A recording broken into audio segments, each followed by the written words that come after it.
if you're a baby boomer and you own a business, let's be honest. You probably should be planning for your retirement. And part of that planning for retirement is valuing your business and getting it ready for sale. Okay. And if I was going to take a guess, I'm going to guess that you're completely avoiding that. Even though you know you need to and you want to, the process of just getting started can be completely overwhelming. I wanted to make this presentation to present to you why you may want to kind of put your finger out, get cracking on that.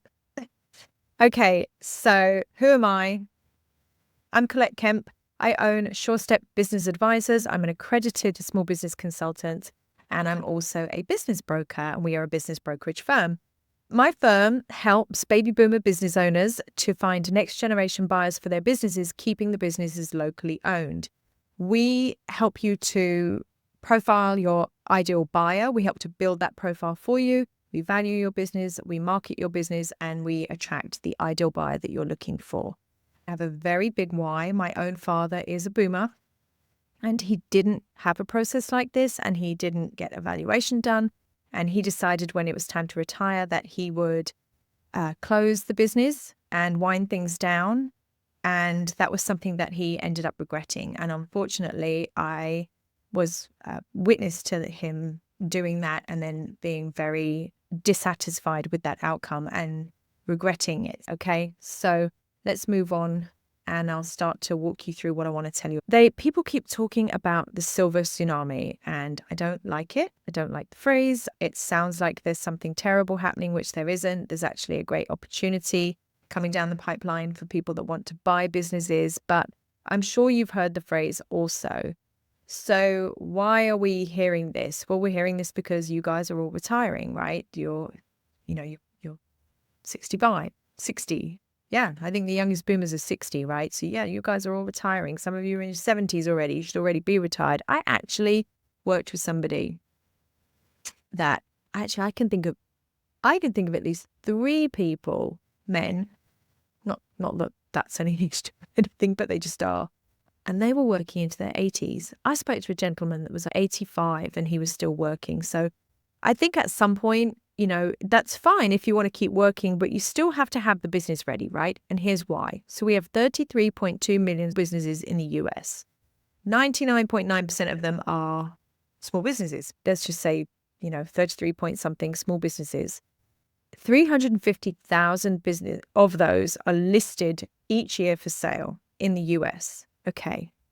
So if we have that many businesses and we have 350,000 going up for sale each year, what does that mean? How many sell, right?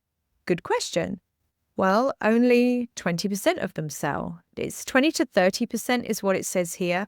But for your smaller mum and pop businesses, it's going to be 20%. So that means in 2024, BizBuySell reports that only 9,546 businesses actually closed, representing 7.59 billion in enterprise value. Okay, but look at how many businesses didn't sell. We had 350,000 went up for sale. We have less than 10,000 that actually went through.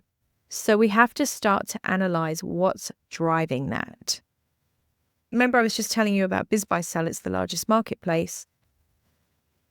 They have currently 65,000 active listings. And I'm going to go back to this screen for emphasis. So they have 65,000 active listings. They have 3.5 million buyer visitors per month. Okay. So we have 33.2 million businesses.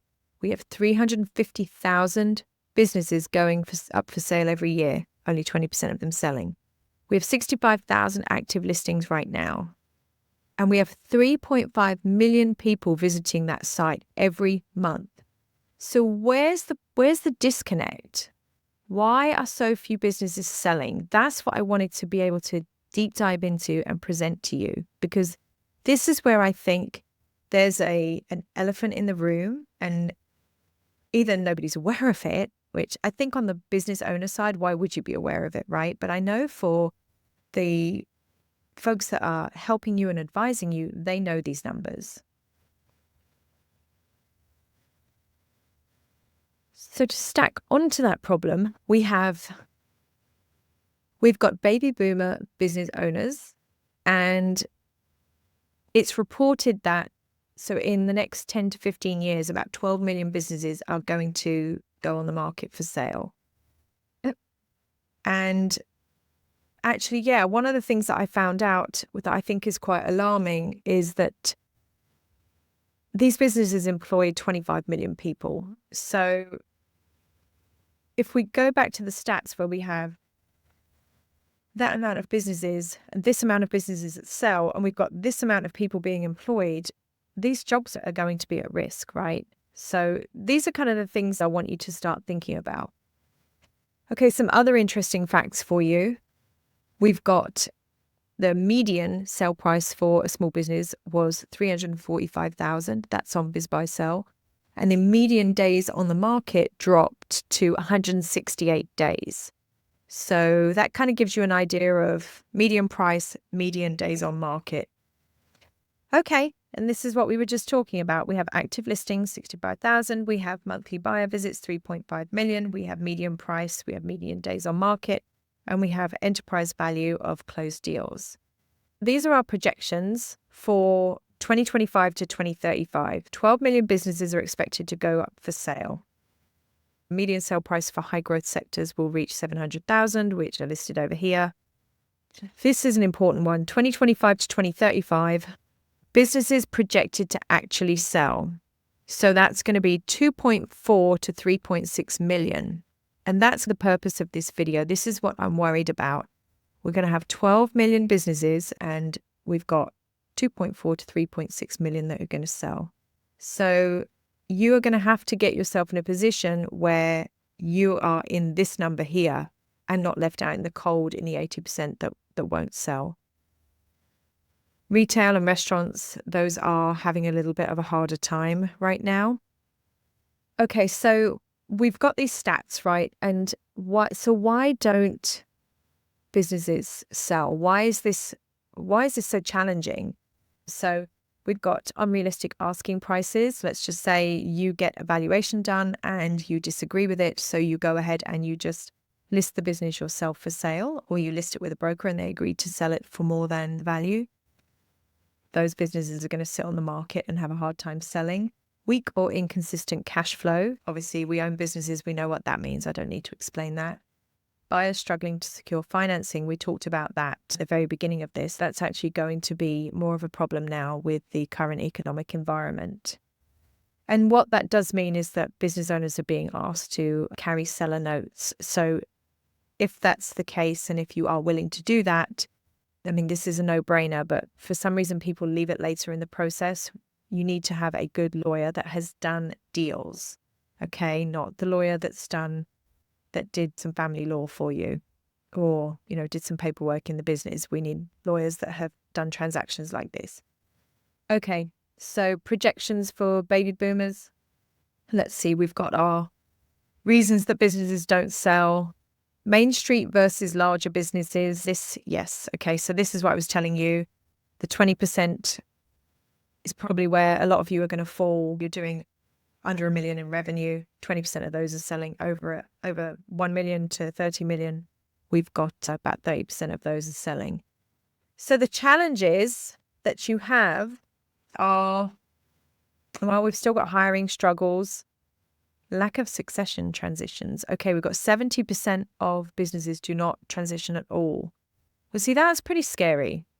70% of all businesses do not transition at all. That means they either shut down or they remain under the same ownership. So that's what I was telling you about at the beginning about my father. He did not transition. They just closed. Inflation and rising costs, we know that that's hurting profit. And yes, so in 2024, the seminar that I just went to at Live Oak Bank, they said that everybody's revenues were down for 2024 because we have the COVID hangover. We had PPP, we had all sorts of stimulus money that flooded the system, and that flushed out in 2024. I've talked about all the problems, all the doom and gloom. So what strategies can you use to actually sell your business? Realistic pricing, get financial house in order, and work with experienced brokers. Okay, that just came up in the research. I'm not pushing that on you at this point. What I do want to push on you, though, is realistic pricing and get your financial house in order. This is very important. So some other things that I have in my notes, we're going to have increased inventory. So meaning there's going to be more businesses for sale on the market. That's going to lower prices. You really have to get your business into a competitive stance ahead of time. We've got lack of preparation. Only 1 in 3 owners has a formal exit plan. We have financing hurdles. We talked about those. And we have economic risk. If too many businesses go unsold, up to 25 million jobs will be at risk and at stake. Strategies to improve sell rates. Okay, realistic pricing. This is not going to be particularly great for you to hear, but cash flow is going to be really important, and 2.5 to 3 times cash flow is where businesses are going to land of being your sell price. Okay, different industries vary, and we can run reports and market comps by industry, but that's where things are. Now, that doesn't include your real estate if you own real estate. And then if you do, maybe if you have a lot of heavy equipment and you do an asset sale, that could be a different scenario also. Final thoughts. Well, let's talk about what you can do. In the report that I published it on my LinkedIn, and I'm going to publish it on Medium. You've got to get ready. People have been commenting on the internet that it's overwhelming to get ready for a valuation and you don't know where things are and the books are disorganized. You just have to start. You have to get your valuation done, and then you have to make a plan, if you don't like the valuation, to increase the value of your business. How are you going to do that? Well, you're going to improve your operations. You're going to look at your team. You're going to look at your organizational chart. You're going to get a SWOT analysis done. Strengths, weaknesses, opportunities, and threats. And you're going to look at those. You're not going to just keep going and then get to the end point like my father did and then just decide to close. I thought about this recently. You either exercise today and have health benefits later on in life, or I don't exercise today and I have sickness later on in life. So either way, there's an exchange of time and there's an exchange of discomfort. And this is very similar to that. So you have to get a valuation done, which means you have to pull the paperwork together. We just did tax season. It's spring. So we can certainly get going on that. Look at your organization, look at your team, look at your sales, look at your revenue streams. You can make a plan to implement changes to increase that value. And then when you do take your business to market, you will be desirable. You want your business to be desirable.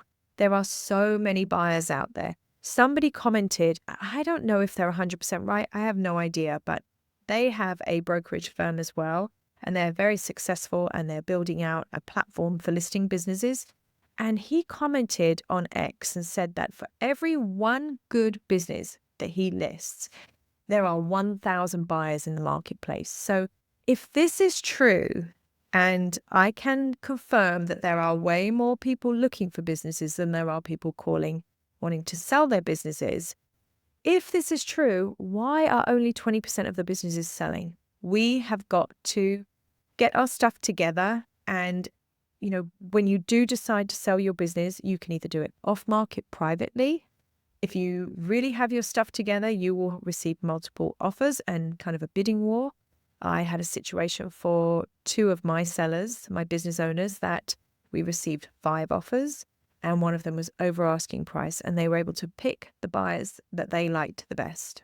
And it was ideal, right? So this is what I wanted to share. Hopefully you stayed with me because it's so important, and I'm going to continue to keep beating this drum and making sure that you know the facts, because being overwhelmed or eye-rolling about just having to get the paperwork together isn't an excuse. You want to be able to hand it on, retire, be paid for what you've built, and then enjoy seeing your business flourish in the marketplace. Unless you look at the facts like we have just now, you're not going to be able to do that. You're going to be in that 80% that doesn't sell. If you have questions, send me a message. I'll share the report with you. I'm happy to help you in any way that I can.